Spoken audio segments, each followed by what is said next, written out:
God bless you, the mental health pastor here, Fernando Kittrell. 2024, here we come. This is day number 18 of the 30 days of better is possible. 30 days of better is possible, and we're moving along. I can't believe 18 days in already in the new year. But today I want to talk about simply one word: try. Just one word: try. You know, so many people give up before they try. So many people quit before they try. So many people have counted themselves out of something before they even try. So many people forfeit blessings and God's will and best for their life simply because they do not try. And so I want to encourage you today to try. 2024, we're going to have to try. In other words, you're going to have to cooperate with the process, put forth some effort, and try.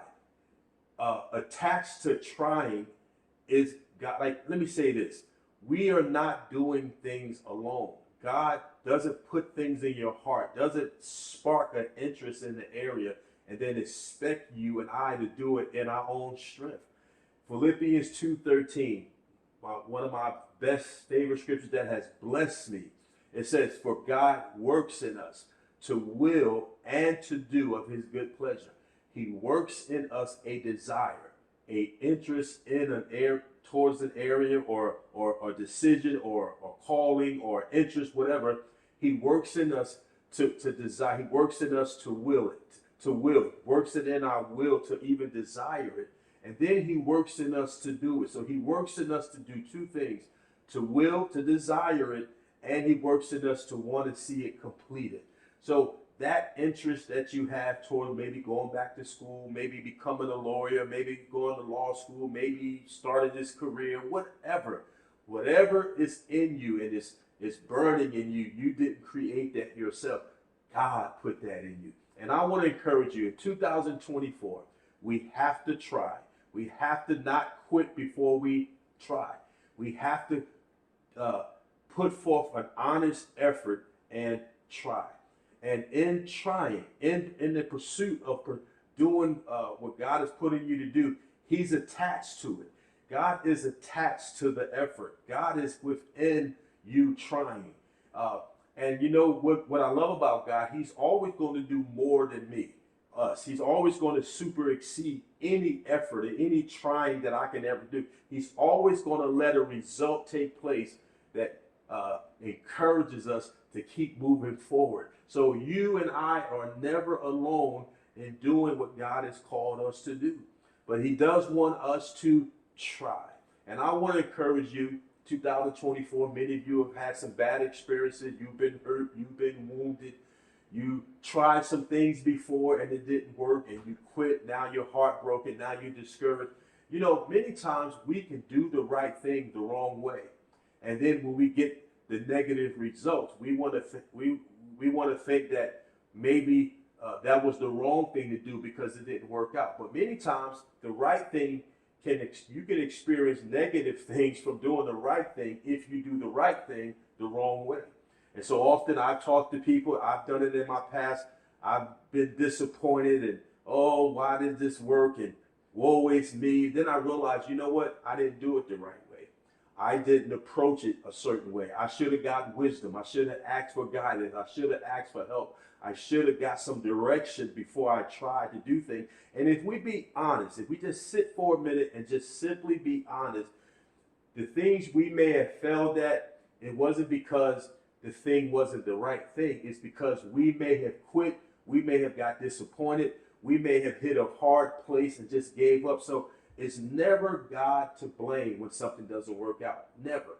He doesn't call us to failure. He doesn't call us to burnout. He doesn't call us to a rut. He doesn't call us into unfulfillment. He calls us into purpose. He calls us into peace.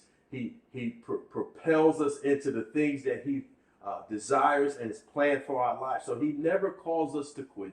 He never calls us to fail. Everything that's assigned to us will work if we approach it with wisdom, understanding, get direction, and we just don't jump out without any direction, because we can't say sometimes the thing didn't work if we didn't do it right, because then we have to examine our hearts and examine our own selves. I know that's a hard thing to do sometimes, but in 2024, we're gonna we got a desire to hit the target, hit the bullseye accurately every time, and we can. But you're gonna have to try. In that trying, God will meet you. He will allow you to experience success in your efforts, because He will encourage you so you can keep pursuing what He has for you. If we can't stop at hard places.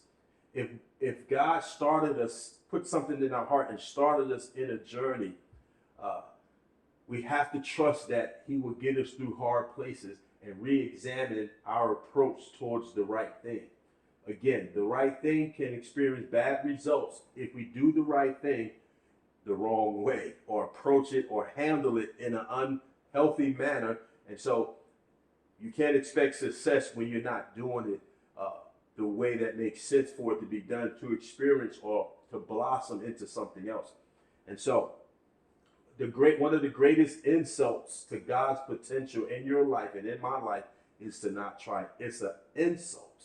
It's an insult to His grace to not put forth an effort and allow Him to meet you in your trying, to meet you in the effort. He tells Joshua, the first chapter, he said, "Have not I commanded you to be of good courage? I've commanded you to be courageous." So in other words, I've commanded you, in order to be courageous, you're going to have to try. You're going to have to put forth some effort. So I want to encourage you to try. Don't quit. Don't think God didn't say it because it didn't work out. Re-examine it, reassess it, reevaluate, reset, and allow God to give you clarity. He may direct you to someone. He may lead you to someone, or you may have to call someone to say, "Hey, can you mentor me? Can you help me in this thing?" But the final thing is that you have to try. I want to encourage you to try again. Don't give up. I know it looked hard before, and people said you couldn't do it, and whatever. All the negative things that surrounded your efforts, and people called you silly, stupid, you're too young, you're too old. We know. All that took place, but that doesn't stop you from trying again. It doesn't stop you from putting yourself back into that mode of trying. And I believe God is going to meet you there, because He never puts something in your heart and expects you to do it by yourself. But what He does expect you is to try. And in that trying, He will supersede any effort you can ever do. And He will meet you in trying and cause you to see the picture bigger, to encourage and motivate you to continue in that path. So be encouraged. This is day 18, and I want you to know that better is possible. Better is possible, but we have to cooperate with the process, or with the opportunities that are connected to better. All right. God bless you. Day 18 of the 30 days. Better is possible. Let's get it. Let's get it. Let's get it.